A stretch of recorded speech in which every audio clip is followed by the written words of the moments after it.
Viewer discretion seriously advised. Because this isn't just a courtroom drama. It's the darkest Hollywood horror story no one was prepared for. It all started when Keanu Reeves, yes, the Keanu, the most low-key, humble, not part of the drama guy in Hollywood, walked into the federal courtroom during the Diddy trial. The entire gallery leaned forward, phones off, pens out, because if even Keanu was here to testify, something had gone very, very wrong. And when he took the stand, people expected a calm, quiet Keanu moment. What they got was a bone-chilling descent into one of the most disturbing alleged celebrity encounters ever recorded in a courtroom. Rewind to 2014, Keanu's filming in LA. Out of nowhere, he gets a private invite, but not from a director or a studio exec, no. This one comes from Sean Diddy Combs himself. The message? Just a few words. Private dinner. No agents, just creatives, come alone. The address? A secluded Malibu Hills mansion, totally off the radar. No cameras, no valet, no flashing lights. Just a lone security guard who takes Keanu's phone and ID and says coldly, "No devices allowed." Already weird, already giving culty vibes. Keanu walks inside, it's dead silent, dozens of candles, no windows, music playing softly but no one in sight, and then there's Diddy, just standing at a table set for two like it's some sacred ceremony. Keanu, Diddy smiles, "Glad you made it." What follows isn't a pitch dinner, it's a ritual. Keanu, shaken but composed in court, described it like this. It wasn't a dinner, it was a slow descent. Less Hollywood, more initiation. Diddy didn't bring up a script or a role or a budget. He talked about legacy, about higher rooms, about being chosen for something deeper, not fame, not money, something unseen. He said Keanu had potential, but before they could move forward, he had to prove one thing: loyalty. Keanu kept trying to make sense of it. Was this some immersive acting method, performance art? That's when Diddy slid a black folder across the candlelit table. Inside, there was no script, no cast list, just a document titled Loyalty Framework Agreement with 7 eerie commandments. Trust the process, even blind. Speak of this to no one. Enter the water of rebirth as others have. Don't ask questions. Your reward is legacy, not cash. Cleansing is mandatory. Loyalty is forever. It sounded like a cult. Keanu asked if this was even a movie pitch. Diddy leaned in and said with a dead straight face, "You asked too many questions, Keanu. That's why I invited you." Then came the moment that made even hardened court reporters gasp. Diddy placed a black stone on the table and said, "When you walk into the bathhouse, you'll carry this. When you come out, we'll begin." Keanu asked what bathhouse, and Diddy's smile widened. It's part 2 of the loyalty clause. That's when you get wet. Chills? Keanu testified that Diddy described it as a ritual of connection through water, not metaphor. Diddy told him, "You'll step into the same bath water I've stepped out of. You'll be cleansed in my residue. That's when I'll know you're ready." The court froze. A few jurors literally shifted uncomfortably. Someone whispered, "What the F?" Keanu said he thought it was a sick joke, but Diddy never laughed. He topped off Keanu's wine and asked straight-faced, "Are you in?" That's when Keanu stood up. He didn't say a word, just nodded politely, walked out and tried to breathe again. But what happened next was even scarier. As soon as Keanu left the mansion, his phone was handed back, sealed in a black envelope. Inside, a card. Loyalty is tested in water. No signature, no stamp. Just that chilling sentence in gold. Keanu never went back. But his world started crumbling. Suddenly, roles dried up, meetings were postponed, collaborators stopped replying. 3 days later, his home phone rang at 3:17. I mean, no number, just breathing, one long inhale, then silence, then click. It kept happening, 5 more calls, all the same. He found strange cars parked outside, a black envelope tucked under his windshield wiper. Inside, unfinished rituals have consequences, signed S. He tried to brush it off, called his agent. The agent said, "You didn't sign, you didn't speak, walk away, but then whispered, "Some people don't take no well, especially when they think you're one of them." Keanu tried to move on, but roles were yanked. A big indie film suddenly lost funding. A major cameo canceled. No replacement, just gone. A famous director he trusted called and said, "I don't know what you walked away from, but whatever it was, it scared the right people." And that's when it clicked.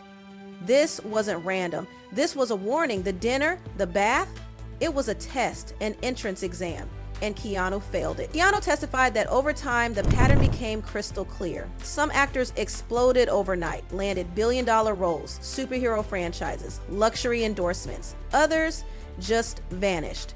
He mentioned one actor from early 2000s action films disappeared after a fight with Diddy's team. He didn't play the game, people whispered, and he paid for it. At a gala, a former co-star whispered, "You said no, didn't you?" Then smiled and walked off. That's when Keanu knew. The names Diddy mentioned during dinner, they weren't compliments, they were warnings. He stepped into the bath. That's why he got the trilogy. She didn't ask questions. That's why she exploded. The courtroom was dead silent. Months later, Keanu got another message. "If you want to understand the system, come see the vault." He reluctantly agreed. Met at a penthouse that felt more like a surveillance lab, multiple screens, no windows. Diddy showed him drawers labeled with names. Didn't open them.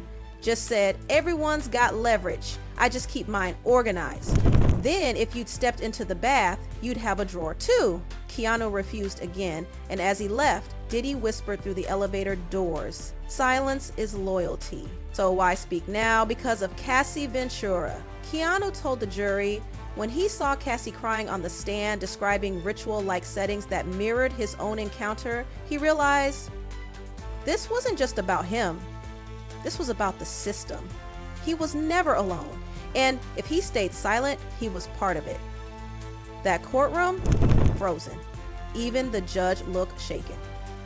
Diddy's defense team, rattled. And when Keanu finished, he faced Diddy one last time and said, "You told me legacy had a price, but I'd rather be forgotten than remembered for bathing in your water." Mic drop. Silence. Thunder through the courtroom. Sketch artists, reporters, even jurors were crying because this wasn't gossip anymore. This was confirmation. Everything people feared was real. The moment Keanu dropped that final line, "I'd rather be forgotten than remembered for bathing in your water," you could practically hear the air vanish from the room. Even the bailiff, who hadn't flinched all trial, looked stunned. Diddy sat stone-faced, head down, jaw clenched like a man who'd just been unmasked.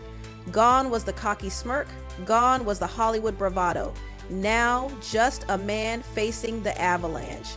And Keanu, he didn't back down. He owned that courtroom. He didn't yell, he didn't accuse, he didn't rant, but every word hit like a wrecking ball because they came from someone who had nothing to gain and everything to lose.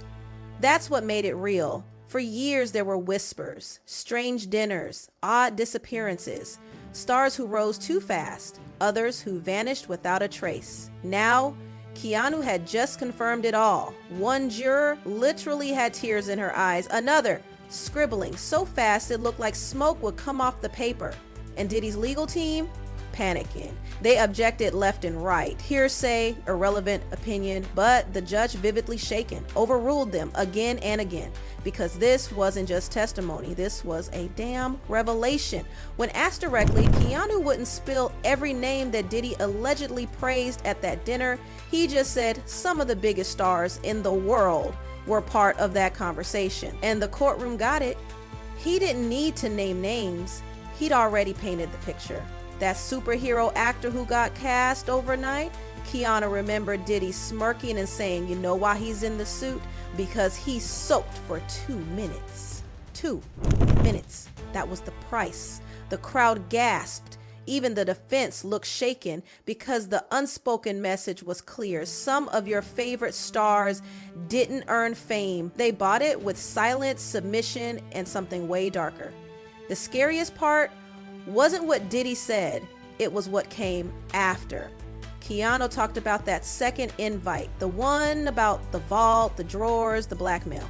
And when he refused again, that's when the erasure started. He told the court, "I wasn't blacklisted, I was erased. Not loudly, not publicly, just gone. Call stopped, jobs disappeared." One charity he helped build suddenly removed him from their campaign after receiving a mystery donation. Guess who replaced him? An actor tied to Diddy's circle. He didn't just lose work, he was being replaced systematically, quietly, almost surgically. After all this, Keanu revealed something that made the jury shiver. Sometime in 2020, when Diddy's first legal troubles were bubbling, a former co-star texted him just 5 words: "Now's your chance. Speak. I'll back you up." He deleted it. Why? Because he was still afraid of being discredited, afraid of being the crazy one, afraid of being targeted.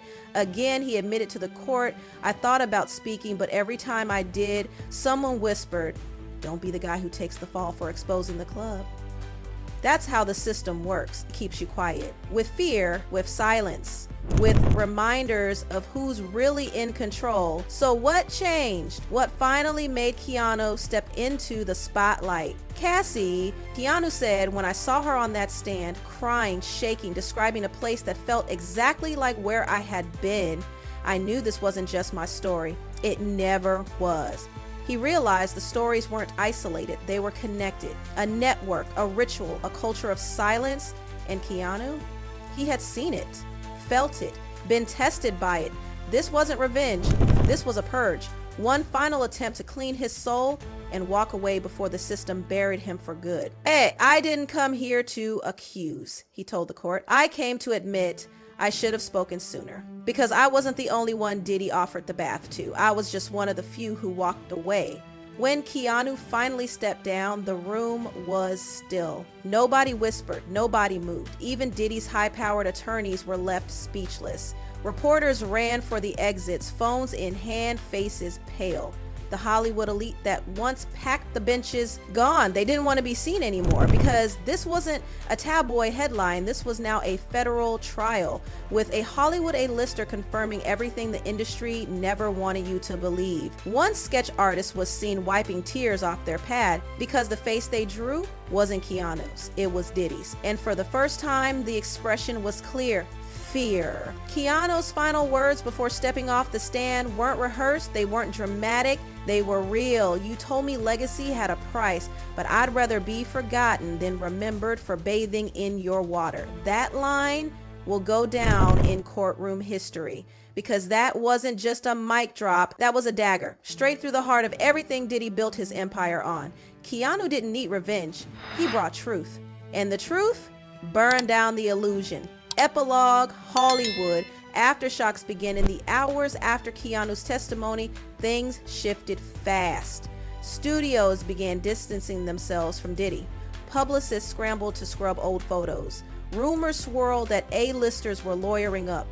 Fast. Former collaborators started unfollowing him on social media in droves. Reddit and X exploded with blind items that now made sense. Because if Keanu Reeves, the purest man in Hollywood, was targeted for saying no, then who said yes? And just like that, the bathwater legacy became the phrase that broke the internet. Because now we know it was never just dinner, it was never just rumors, it was a system. And Keanu didn't just walk away, he took it down word by word, truth by truth.